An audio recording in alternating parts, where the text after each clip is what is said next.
Good morning friends, welcome back my YouTube channel. আৰু আজি এটা নতুন টপিক লৈ আপোনালোকৰ মাজত আহি উপস্থিত হৈছোঁহি। বন্ধুসকল, এতিয়া বৰ্তমান ছ'চিয়েল মিডিয়াত এটা নেমছ ভাইৰেল হৈছে, বিনোদ। আচলতে বিনোদনো কোন সকলোৱে সুধি আছে। মই কালি হোৱাটছআপত বিনোদ লিখিছোঁ, চবেই সুধিছে আৰে বিনোদনো কি। মই বৰ্তমান ইউটিউব চাই আছোঁ, দেখিলোঁ যে বিনোদৰ নামত গোটেইখিনি ভাইৰেল হৈ গৈছে।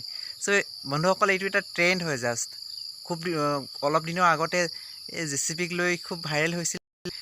জেচিপি ঠিক সেইদৰে এই বিনোদ নেমটোৱে, হেছটেগটোৱে ছ'চিয়েল মিডিয়াত খুব ভাইৰেল হৈছে।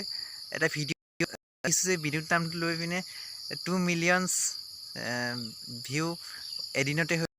আচলতে এটা ফানি ভিডিঅ' আছিল। তাত সেই নেমছটো হেছটেগ দি প্ৰতিটো ভিডিঅ'ত কমেণ্ট কৰে। চ' সেই নেমটোৱে লাষ্টত গৈ ভাইৰেল হৈ গ'ল। বন্ধুসকল, আজি কি ভিডিঅ' কি নেমছ ভাইৰেল হৈ যায় ক'বই নোৱাৰি। চ' এইটো একো নহয়, জাষ্ট এটা ফানি নেম। চ' আপোনালোকে জাষ্ট এটা ট্ৰেণ্ড ফানি নেম বুলি ধৰি ল'ব পাৰিব। ঠিক আছে, চ' ইমানেই আৰু জাষ্ট